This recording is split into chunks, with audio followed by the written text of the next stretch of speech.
Hoje nós começamos, durante o mês de abril, nós vamos estar falando sobre esse tema que está aí no telão, que é santidade. E eu queria trabalhar uma palavra com vocês, bem pedagógica, bem direcionada, e o tema dela hoje é santidade, a chave que ativa as maravilhas divinas. Santidade, a chave que ativa as maravilhas divinas. Nós estamos nesse tempo falando sobre céus abertos esse ano, mas nós precisamos entender que há critérios, há coisas que nós precisamos estar praticando ou deixando de praticar para poder ativar, para poder acessar aquilo que Deus tem liberado sobre as nossas vidas. E diante dessa palavra, diante dessa direção, eu tive essa semana refletindo, tive já até trabalhando na sequência das palavras que a gente vai estar compartilhando. Então é tão forte a gente poder ver o que o Senhor está falando conosco. Eu queria começar esse tempo com vocês lendo o livro de Josué, capítulo 3, versículo de número 2, Josué capítulo 3, versículo de número 2. Se você tem sua Bíblia, abre comigo. Aliás, capítulo 3, versículo 5. Então disse Josué ao povo: santificai-vos, porque amanhã o Senhor fará maravilhas no meio de vós. Santifiquem-se, pois amanhã o Senhor fará maravilhas no meio de vós. Então disse Josué ao povo: purifiquem-se, na outra versão, pois amanhã o Senhor fará grandes maravilhas entre vocês.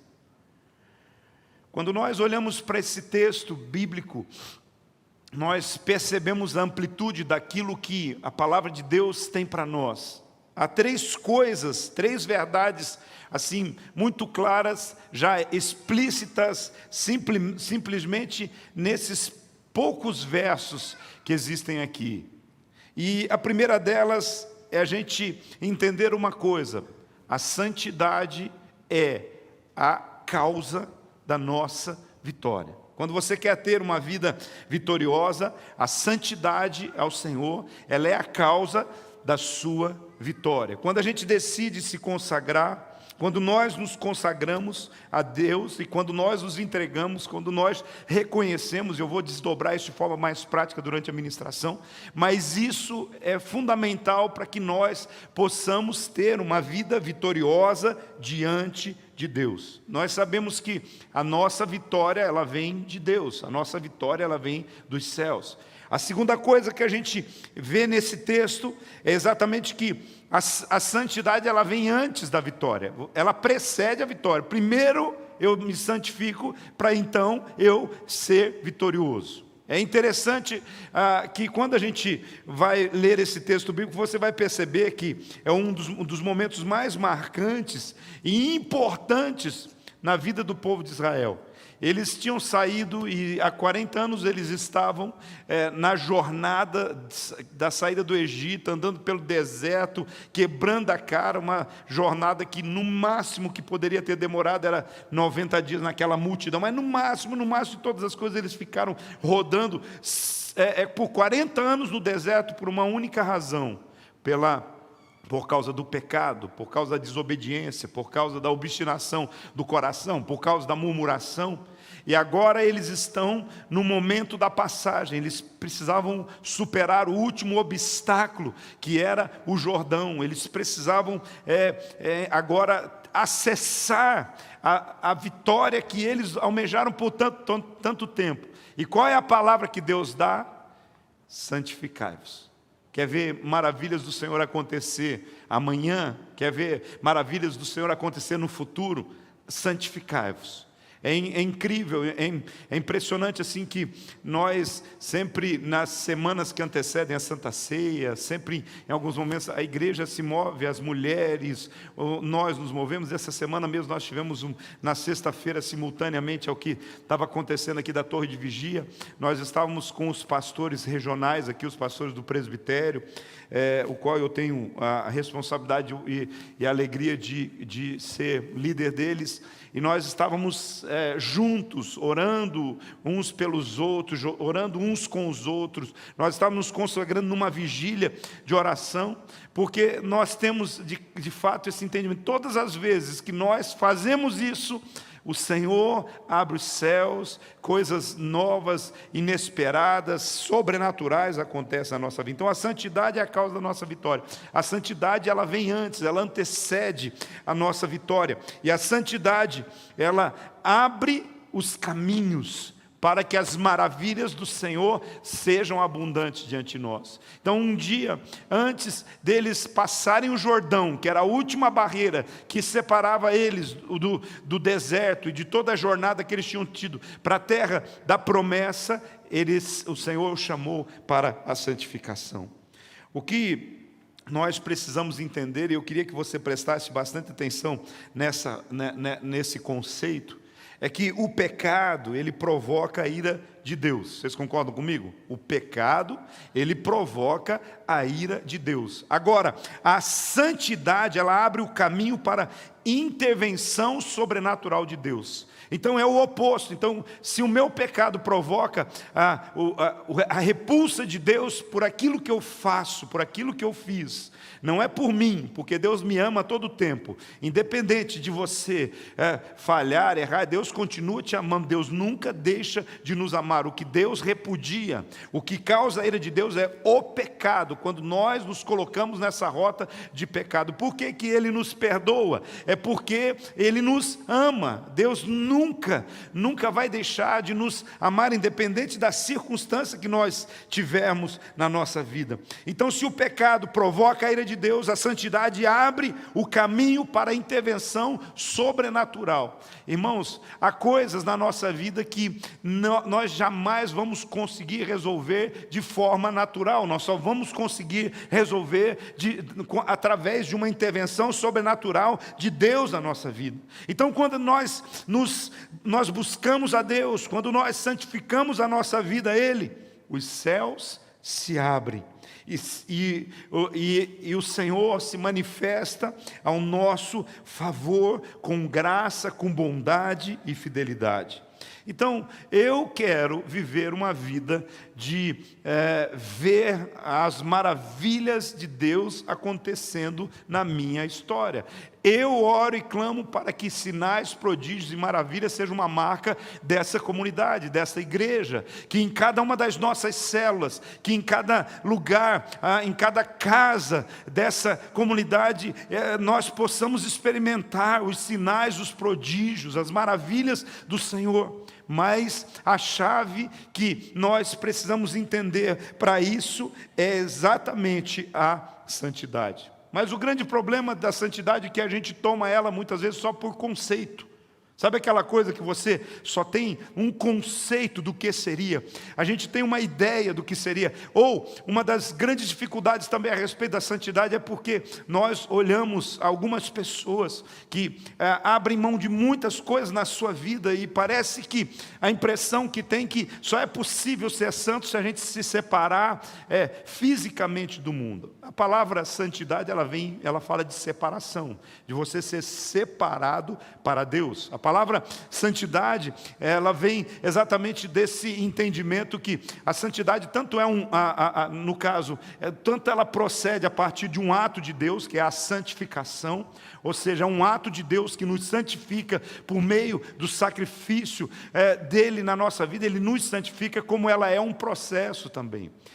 O grande problema que as pessoas entram em crise é que elas acham que da hora para outra elas vão conseguir, simplesmente hoje eu sou uma pessoa que tenho defeitos, erros, eu cometo algumas falhas e amanhã eu sou uma pessoa perfeita. O que nós precisamos entender é o seguinte: Nós sempre seremos imperfeitos enquanto estivermos nesse corpo, nessa carne. E essa é a razão porque nós temos que ter a sabedoria e o entendimento e buscar a ajuda do Espírito Santo todos os dias para termos a vigilância, para que nós, num processo de santificação, possamos entender que a cada dia eu vou melhorando, porque a vereda do justo é como a luz da aurora, vai brilhando mais e mais. A cada dia eu vou me consagrando mais e eu vou me tornando mais parecido com Jesus, e esse é o processo de Deus para a minha vida. Então, se você quer ver os milagres, as maravilhas, os sinais, você precisa buscar santificar a sua vida. Olha, uma coisa que a gente precisa entender: o Evangelho é o Evangelho da graça. Sim, com toda convicção, nós não pregamos um Evangelho segundo a lei, segundo regras, o Evangelho é segundo a graça. Mas o mesmo Evangelho da graça, que oferece misericórdia, amor, perdão, o mesmo Evangelho também fala da necessidade de algumas coisas como renúncia e arrependimento dos pecados. O Evangelho fala de graça, de amor, de perdão, mas o Evangelho também fala que nós precisamos negar a nós mesmos. Jesus disse: se alguém quiser vir após mim, cada um negue-se a si mesmo, tome a sua cruz e siga-me.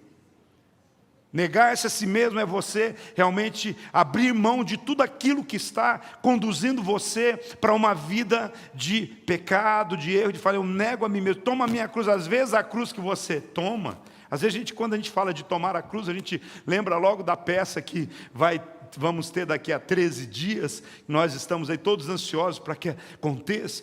A gente logo lembra de toda aquela cena de Jesus carregando a cruz, mas às vezes a cruz que você carrega é uma luta diária contra alguns pecados, alguns vícios, alguns costumes que precisam ser tratados por Deus na sua vida, e tomar essa cruz e seguir a Jesus, Ele vai ajudar você.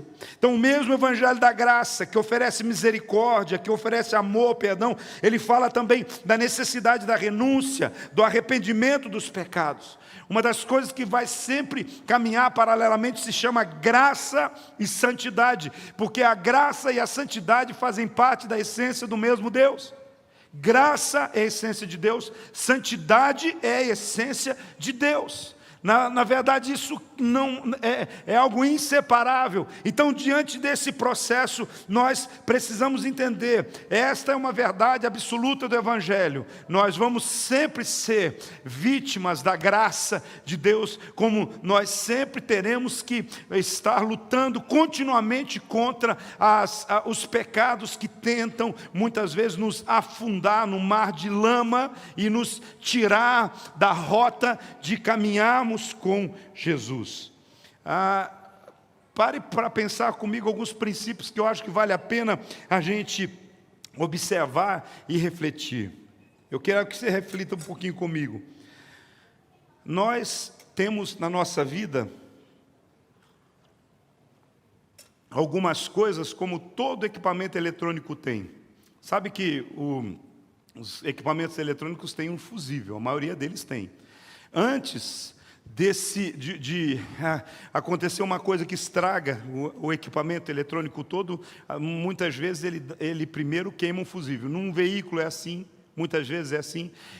Então, quando o fusível é um dispositivo de segurança, para que, de alguma forma, alguém possa olhar e dizer assim: tem alguma coisa errada. E se você queima um fusível e você coloca o outro e ele na sequência queima de novo, você sabe que tem alguma coisa errada na parte posterior de motor ou do circuito elétrico ou qualquer coisa nesse sentido, então, que precisa ser observado.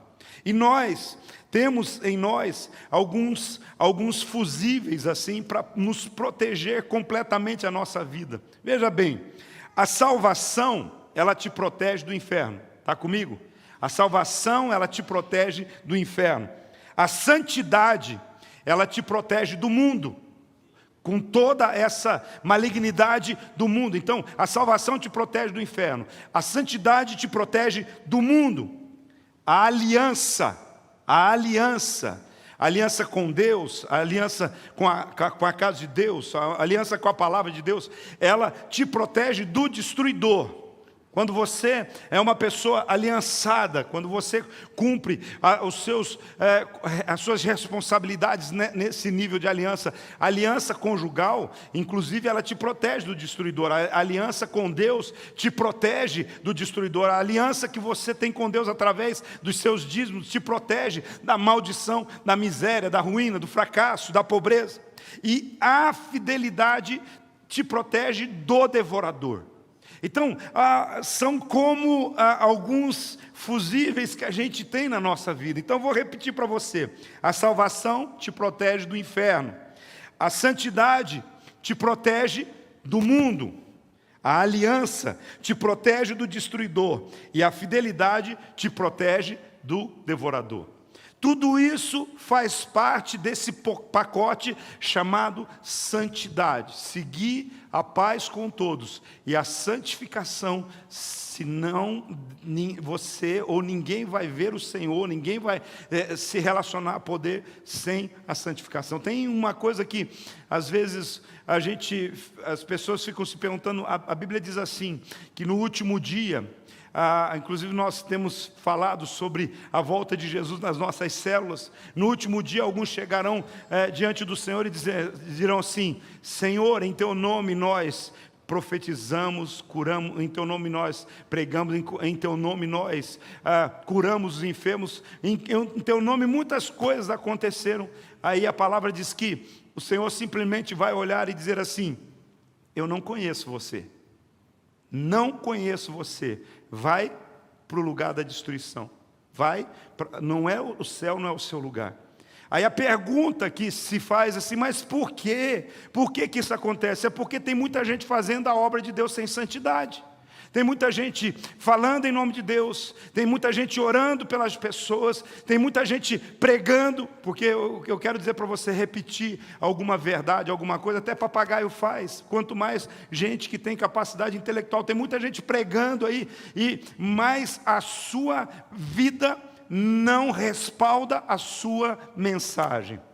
E aí talvez algumas pessoas, às vezes até entram em crise e falam assim, mas por que muitas pessoas, às vezes através dessas pessoas, recebem milagre? Porque assim, Deus nunca vai deixar de negar o seu próprio nome. Quando alguém faz alguma coisa em nome de Deus, é Ele que faz, não a pessoa.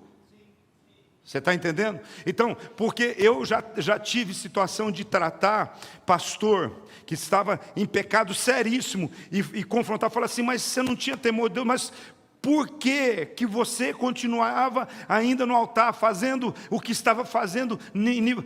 É que eu ia e eu falava que ia acontecer e acontecia, eu pregava, as pessoas gostavam da minha pregação, mas o mal que ele estava causando não era para as pessoas, o mal que ele estava causando era para si mesmo. A santidade, a santificação é algo para mim mesmo. Eu não posso me santificar por você. Eu posso ensinar, eu posso orar, eu posso me consagrar para que o Senhor toque a sua vida, o seu coração. Mas a única pessoa que pode se santificar é você, por você mesmo. É importante a gente entender, por isso que o caminho da santificação é o caminho do arrependimento, o caminho da santificação é o caminho da confissão dos pecados, o caminho da santificação é o caminho da humilhação, do nosso quebrantamento diante de Deus. É por isso que nós entendemos exatamente esses princípios, que se você puder gravar, escrever, tem aí: a salvação te protege do inferno, a santidade te protege do mundo, a aliança te protege do destruidor, e a fidelidade te protege do devorador. Então, o verdadeiro caminho da santidade é fazer de uma aparente vida ordinária, de uma vida comum, fazer dela uma vida extraordinária, uma vida incomum com a presença de Deus na sua história. A gente precisa entender que nós somos chamados para sermos como Pedro e João, que diariamente iam à hora nona, por volta das 3 da tarde, eles iam todos os dias para o templo, e lá eles iam orar, eles iam se consagrar, eles iam se render diante do Senhor, porque a oração, o primeiro nível da oração é quebrantamento, o primeiro nível da oração é eu confessar e falar de mim mesmo, o primeiro nível da oração é eu me colocar diante de Deus, apresentar a Ele as minhas misérias e que eu estou insatisfeito comigo mesmo e que eu preciso da graça dEle para a minha vida. E diante disso, depois disso é que eu então tenho toda a autoridade e graça para acessar os céus, para orar pelos milagres que eu preciso, para interceder pelos outros. Aí eu acesso os céus, a chave para acessar o sobrenatural, a chave para acessar o milagre de Deus é a santidade. A parábola do publicano fala a respeito que de 2 homens foram até o lugar de oração e começaram a orar. Aí chegou lá a parábola do fariseu e do publicano. Os fariseus eram aqueles que eles se gabavam de ser grandes estudiosos da palavra, de fazer os jejuns, disso, daquilo. Os fariseus eram ritualmente assim, eles praticavam a lei até nos pingos. Tentavam fazer além daquilo que estava proposto na Bíblia. Eu quero dizer para você, não é nada errado você querer fazer e ser o máximo possível parecido com o que a palavra de Deus estabelece. Só que eles esqueciam, enquanto eles cuidavam de todos os pecados, de evitar todos os pecados, às vezes esqueciam de um que era muito terrível, que é o pecado do orgulho. O pecado de se achar, da autossuficiência. O pecado de se achar capaz de superar aquilo que Deus estabeleceu. Então, chegaram para o momento da oração o fariseu e o publicano. O publicano era um pecador. O publicano era alguém que vivia no processo diário ali, da lida com finanças, com negócios, com isso, com aquilo. Ou seja, alguém que tinha consciência de que em alguns momentos ele não tinha procedido exatamente como Deus esperava com relação à sua santidade. O publicano, por vezes, talvez, ele nem conhecia a Bíblia direito. Então, aí chegam os dois diante de Deus no lugar da oração, e aí o fariseu diz assim: Deus, eu dei meus dízimos, eu fiz as orações matinais, eu fiz as orações noturnas, eu jejuei, Deus, eu ajudei o pobre, eu ajudei o projeto Manancial, eu isso, eu aquilo e tal, não faltei nem o culto e tal, eu estou aqui para dizer isso, que eu tenho direito à bênção, mais ou menos assim. O fariseu, o publicano chega diante de Deus e diz assim: eu sou um pobre, miserável, desgraçado. A palavra dele é assim: sê propício a mim, Senhor. Se o Senhor não tiver misericórdia de mim, eu estou lascado. Em outras palavras, assim, resumindo, ele aponta para si mesmo, bate no peito, não para dizer eu sou, ele bate no peito e diz: eu não tenho conseguido ser vitorioso nas áreas que eu preciso ser na minha vida. Eu preciso da tua graça, da tua misericórdia, do teu favor. Eu preciso da tua ajuda, porque eu estou convicto de que não é assim que eu devo proceder. Jesus compartilha isso, mostra essa realidade para os seus discípulos e pergunta: quem que foi que saiu justificado diante de Deus? Quem que saiu justificado? Quem foi que se achava 100% certo, ou quem se apresentou diante de Deus dizendo assim: eu estou 100% errado? Foi o fariseu ou foi o publicano? O publicano, por causa da sua humildade, da sua dependência, do entendimento que só a graça de Deus podia ajudá-lo. Então, isso não é uma justificativa para que você continue vivendo uma vida de pecado, de erro, e toda hora, porque, gente, nem a gente aguenta quando alguém falha contra a gente, e falha de novo, nem a gente fazendo, sou palhaço, vai ficar toda hora desse jeito, toda hora com o mesmo problema.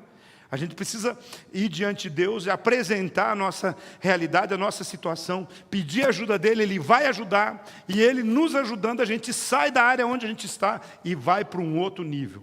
O grande problema é que tem muitas pessoas que às vezes não têm esse entendimento, acham que pela graça de Deus, ela ser superabundante sobre nós, ilimitada sobre nós, então eu posso ficar nos mesmos erros, fazendo as mesmas coisas, com as mesmas atitudes sempre. Não, a gente precisa crescer. Uma das coisas que a palavra de Deus nos ensina é o caminho da maturidade.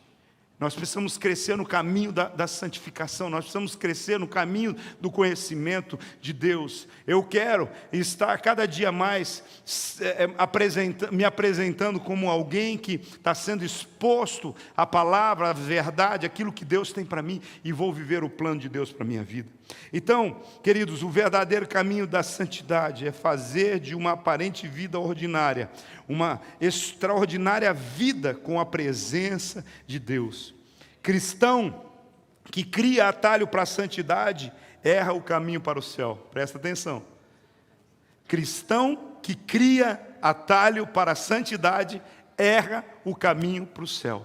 Tem muita gente que está criando atalho, está criando justificativas, está criando argumentos, sabe? Diante de Deus a gente não tem que chegar argumentando, eu fiz isso por causa daquilo, eu não tive alternativa, acabei me envolvendo, pequei, errei. Não tem justificativa. Você pecou e falhou, diga para Deus, eu tinha todas as possibilidades de fazer do jeito certo, mas escolhi fazer errado, eu preciso da sua graça sobre a minha vida.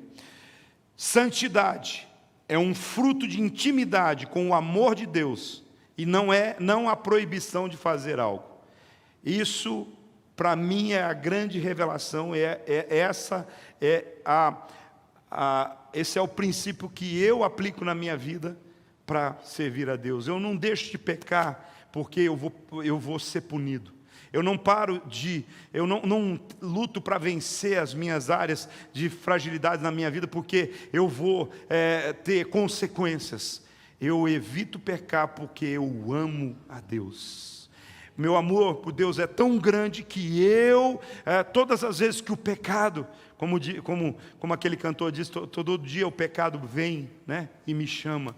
Todo dia o pecado vem e tenta nos seduzir. E aí, é esse conceito que nós temos que chegar. Eu não tenho que parar de pecar por causa das consequências que ele vai causar para a minha vida. Eu tenho que parar de pecar porque eu amo tanto a Deus que eu não quero partir o coração dele. Porque toda vez que eu peco, eu parto o coração dele. Eu ofendo o coração dele. Então, é essa causa, essa razão, que eu sou casado, fiel à minha esposa, exatamente não é porque eu não sou tentado, mas é porque eu amo a Deus, eu amo a minha esposa, e eu não quero partir o coração de Deus, e muito menos o coração da minha esposa. Eu não quero partir o coração da minha esposa, muito menos o coração de Deus. Quando nós temos essa convicção de que a santidade, a santificação é um ato de amor, e isso facilita todas as coisas. Agora, quando eu tenho essa coisa, eu não vou pecar, não vou errar, porque se o pastor ficar sabendo, se o meu discipulador, se a minha esposa, se o meu pai ficar sabendo, esse é o quadro de muitas pessoas que vivem uma neura. Aí eu quero dizer para você, Jesus veio e ele trouxe um novo testamento, uma nova escrita, algo para nós, porque é impossível viver pela lei. A lei mata, a lei ela amputa, a lei nos aprisiona, enquanto a graça de Deus nos liberta para vivermos todo o plano, o projeto de Deus na nossa vida. A graça de Deus nos libera para vivermos o nosso potencial na sua essência. É importante a gente entender isso. Então, se você quer viver uma vida de santidade, sabe, abra mão de pecar pelo seu amor por Deus, e não por medo do pastor, do discipulador, das consequências, por medo da esposa, do pai e da mãe. Sabe, quando vem aquela vontade, aquele desejo, aquela força da carne, aquele sentimento, diz assim, eu amo a Deus mais do que todas as coisas. Qual é o principal valor que nós temos? Qual é a única regra que nós temos para cumprir mesmo que Jesus disse para nós? Amarás o Senhor teu Deus com toda a tua alma, teu entendimento e com todas as tuas forças.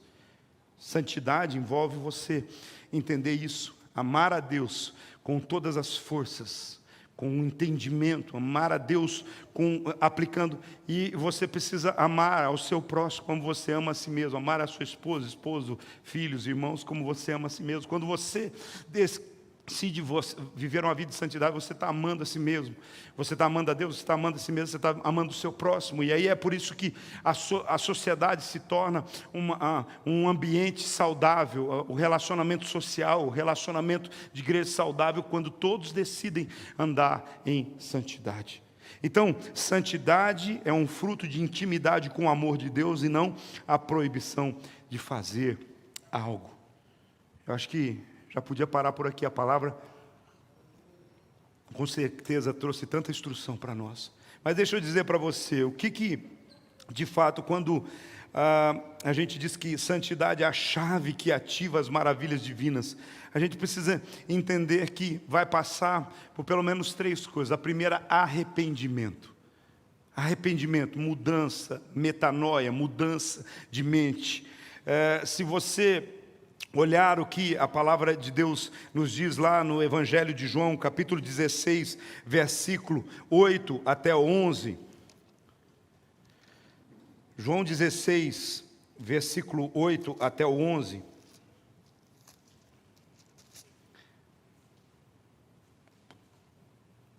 Quando ele vier, convencerá o mundo do pecado, da justiça e do juízo. Do pecado, porque o mundo se recusou a crer em mim. Da justiça, porque eu voltarei para o Pai, e não me verão mais. Do juízo, porque o governante deste mundo já foi condenado. Há tantas coisas que ainda quero lhes dizer, mas vocês não podem suportar. Quando vier o Espírito da verdade, ele os conduzirá por toda a verdade.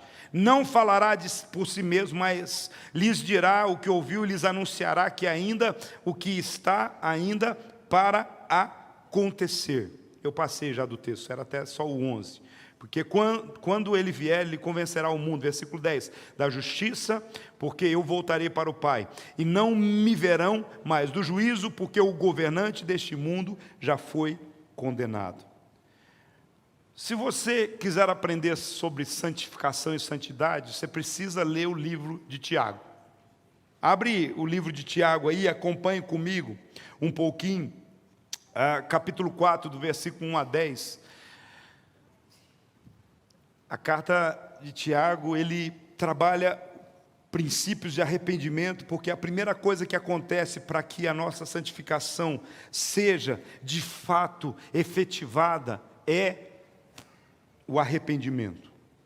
O arrependimento é uma obra do Espírito Santo em nossos corações, porque quando eu li aqui o texto, ele diz assim: quem é que vem, quem é que convence o homem do pecado, da justiça e do juízo? Quem é que convence o homem de que ele precisa se santificar? O Espírito Santo. Quando eu clamo pela manifestação do Espírito Santo na minha vida, eu não estou clamando pela manifestação de sensações do Espírito Santo na minha vida. Eu estou clamando pela manifestação de uma ação transformadora dele na minha vida, que me convence do pecado, da justiça e do juízo, e o que me leva a entender que eu preciso estar focado no plano de Deus na minha vida. Quando você olha para o capítulo 4 de Tiago, do versículo 1 a 10, você vai perceber Tiago falando sobre o que nós precisamos nos arrepender.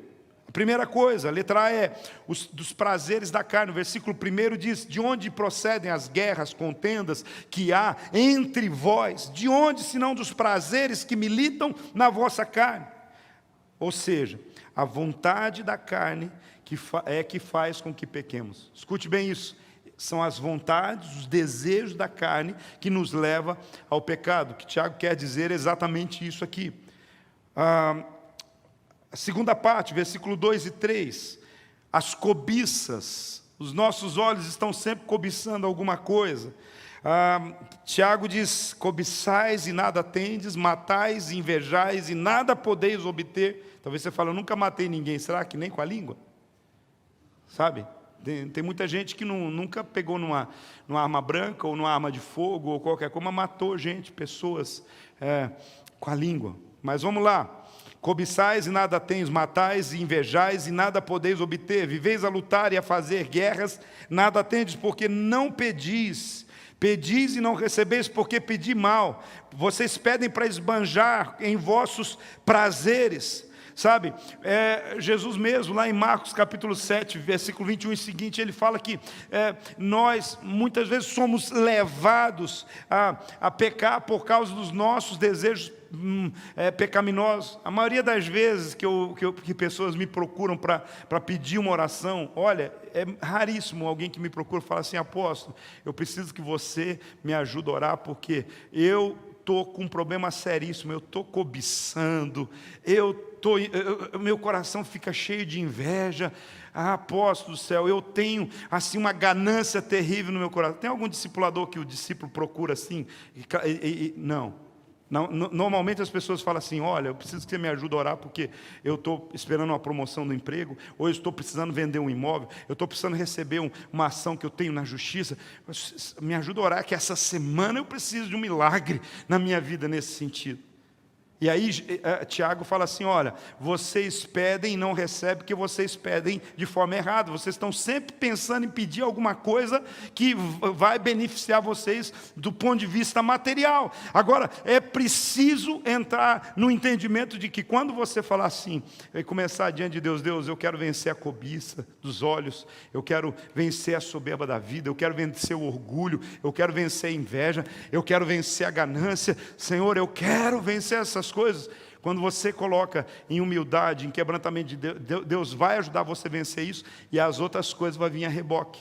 Aí as outras coisas vêm automaticamente, que daí você não está pedindo as coisas de forma errada, você está fazendo da forma certa. Está comigo, irmão? Terceiro, o arrependimento. Nós precisamos então ter o arrependimento dos prazeres da carne, o arrependimento das cobiças, o arrependimento do mundanismo. Versículo 4 e 5 diz assim: infiéis, não compreendeis que a amizade do mundo é inimiga de Deus? Nem o negócio aqui está suportando, né? Ele está esbravejando aqui. Mas deixa eu dizer para você, olha, para quem que Tiago está falando aqui? Ele está falando para os crentes, para os cristãos daquela época, para nós infiéis. Não compreendeis que a amizade do mundo é inimiga de Deus? Aquele, pois, que quiser ser amigo do mundo, constitui-se inimigo de Deus. Ou supondes que em vão afirma a Escritura: é com ciúme que por nós anseia o Espírito que Ele faz habitar em nós.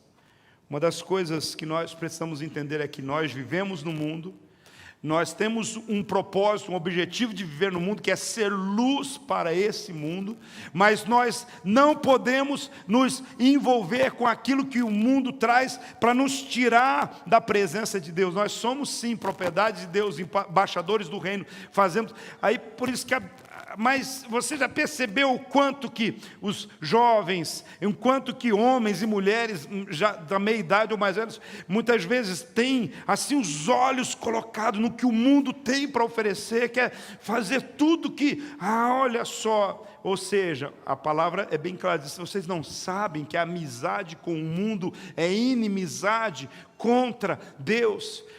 Nosso propósito no mundo é ser sal, é ser luz, é mostrar o nosso testemunho, é fazer a diferença e não nos envolver no meio em que, às vezes, você olha algumas movimentações do mundo em que alguns crentes se metem lá e você não consegue discernir quem é crente e quem não é. Nós precisamos entender, a Bíblia diz: outra vez vocês vão saber qual é a diferença entre quem serve a Deus e quem não serve. Diante desse processo, irmãos, é ridículo. Acabou de terminar um festival de música maligna aí no Brasil, e há alguns que chegam a sustentar que pelo menos um terço das pessoas que participaram desse festival, eles são crentes de carteirinha de igrejas também. Para vocês entenderem, até um pastor se meteu lá para falar lá, no meio, porque se tornou uma pauta política, aquele processo todo lá. Só para você entender que, infelizmente, nós temos, às vezes, pessoas que saem dos cultos, jovens que saem dos cultos e vão para as baladas. E nós temos aí algumas tentativas de tentar dizer que a graça de Deus vai nos encontrar nesses lugares também, porque é importante entender, a graça de Deus, ela nos alcança em todo e qualquer lugar. Mas se é uma coisa, quando nós deliberamos para pecar, quando eu decido, quando eu sei o que é certo fazer e não faço, quando eu decido correr o risco, eu fico pela minha conta própria. É importante a gente entender essas coisas. Infiéis não sabem que a amizade com o mundo é inimizade contra Deus? O orgulho, versículo 6 e 7 diz: antes ele dá maior graça, pelo que diz, Deus resiste aos soberbos, mas dá graça aos humildes. Sujeitai-vos, portanto, a Deus, resisti ao diabo, e ele fugirá de vós. Nós precisamos entender que a soberba é uma característica satânica na vida das pessoas que são obstinadas, que não querem arrepender dos seus erros. E é por isso que a Bíblia diz: resiste o diabo na sua vida. Submete a Deus, submete aos ensinos da palavra de Deus, se submete ao amor de Deus, à graça de Deus, ao favor de Deus, às deliberações de Deus sobre a sua vida, mas resiste o diabo, resiste. É quando você resiste que o diabo foge da sua vida. Diante desse processo, ainda mais duas coisas que Tiago trabalha aqui, o versículo 8, ele fala sobre o ânimo dobre. Sabe o que é ânimo dobre? Deixa eu dizer para você, o texto diz assim: chegai-vos a Deus e Ele se chegará a vós outros. Purificai as vossas mãos, ó pecadores, e vós que sois de ânimo dobre, limpai o vosso coração. Ânimo dobre fala de inconstância. Gente que é como a onda do mar, um dia ele está muito santo, outro dia ele está cheio de pecado, um dia ele está animado e quer servir, quer cumprir o propósito, me coloca aí na escala, ele quer servir em 4 ministérios simultaneamente e tal, no outro dia ele desiste de tudo, fica dentro de casa, fica lá mal-humorado, depressivo e começa a culpar os outros pela vida que ele está tendo, porque Deus não olhou para mim, não sei o quê. Ou seja, há pessoas que se tornam muito volúveis diante do pecado, e aí começam a mergulhar no pecado, deixa tudo que ele tinha removido da vida, ele traz o lixo de novo para a sua vida. É por isso que o Senhor diz aqui através de Tiago: lavem as suas mãos, purifiquem as suas mãos, para de tocar em coisas impuras, profanas, pecaminosas. Não seja você uma hora santo e outra hora pecador, não existe isso. Cada dia mais nós precisamos estar considerando o que Deus está estabelecendo para a nossa vida e para a nossa história. E por final, nessa primeira parte dessa mensagem, se humilhar diante de Deus. Se você quer viver uma vida de santidade, tem que abrir mão e se humilhar diante de Deus. Versículo 9 e 10 diz assim: afligi-vos, lamentai, chorai, converta-se cada um o vosso riso em pranto e a vossa alegria em tristeza. Humilhai-vos na presença do Senhor, e Ele vos exaltará. Humilhai-vos na presença do Senhor, e Ele vos exaltará. Sabe, arrependimento é um sentimento de tristeza por termos ofendido a santidade de Deus. Arrependimento é um sentimento de tristeza por termos, de uma forma muito irresponsável, deixado o pecado entrar e governar a nossa vida. O maior problema do pecado é quando nós justificamos. A gente arruma justificativas. Às vezes as justificativas são as maldições hereditárias. Às vezes as justificativas é assim: como eu já lidei com casais assim que justificam o adultério por causa da negligência de um dos cônjuges. A minha esposa não me supria e não era carinhosa, não era amorosa. O meu esposo era bruto, o meu esposo isso, aquilo. E, ou seja, vem com justificativa. Diante de Deus não tem justificativa. Diante de Deus assim: eu pequei, eu errei, eu sabia o que devia ser feito, o que não devia ser feito, porque quanto mais justificativa a gente usa, mais a gente se enrola. Está comigo? Quanto mais justificativa eu tento, mais pecado eu cometo. Eu vou me envolvendo como numa areia movediça, eu vou mergulhando nesse processo. E é por isso que aqui fala sobre você quer viver a vida de santidade, aflija o seu coração, lamenta pelo seu pecado, que o seu riso se converta em uma tristeza, mas não é uma tristeza que vai levar você mais para a depressão, a tristeza que vai trazer a cura sobre o seu coração, porque o que nós precisamos entender é que esse arrependimento nos faz ficar tristes por causa do pecado, e a tristeza que vem de Deus é porque nós nos arrependemos dos erros cometidos, e isso vai então vai ser a plataforma para a gente viver a alegria imensa de viver uma vida de santidade em Deus. Eu não vou esgotar esse assunto, nunca, muito menos nesses domingos que nós vamos estar ministrando, mas eu queria que você pudesse refletir um pouquinho sobre isso que nós aprendemos e recebemos aqui nessa manhã. Hoje é dia de Santa Ceia, hoje é um dia que o Senhor tem propósito na nossa vida. Eu espero de fato que o mês de abril seja o melhor mês de todos os meses que você já viveu, mas a palavra de Deus diz que a chave é santificai-vos, santificai-vos. Porque talvez você se pergunte, mas o que é que eu posso fazer? Às vezes nós precisamos sinalizar isso diante de Deus. Sabe, a rede jovem está aí, os jovens andando descalços quando estão no templo, e com um propósito de humilhar diante de Deus e dizer: Deus, nós precisamos entrar numa rota de santidade, nós precisamos entrar no mover diante do Senhor. Muitas vezes nós erramos quando fazemos os nossos jejuns. Por que você está fazendo? Eu estou fazendo um jejum porque eu quero que o meu filho passe no vestibular. Eu quero dizer para você, na verdade, nós precisamos fazer o jejum para que os nossos filhos sejam alcançados pelo Evangelho, pela graça de Deus transformadora, e para que eles possam ser o que Deus quer que eles sejam, que isso muitas vezes vai incluir ele passar no vestibular, isso muitas vezes vai incluir todas essas bênçãos, porque Deus tem esse propósito de que cada um dos nossos filhos estejam nos lugares de influência da sociedade, e para estar nos lugares de influência da sociedade precisa estudar, precisa estar conseguindo ter alguns acessos. O que nós precisamos entender que não basta a gente orar no sentido assim, pedindo coisas. Está aqui a chave, Tiago diz: pedis e não recebeis porque vocês pedem mal. Vamos nos santificar, nos consagrar, para a gente tornar mais semelhante a Jesus, para a gente vencer as guerras, as lutas que o pecado traz sobre a nossa vida, para que nós possamos abrir os céus com as nossas atitudes, para que nós, naquilo que nós precisamos viver e experimentar, nós possamos ver a mão de Deus vindo voluntariamente sobre nós, porque a graça é favor imerecido, nós não merecemos nada do que Deus tem para nós, mas Deus quer nos abençoar todos os dias. Eu quero que você se coloque em pé.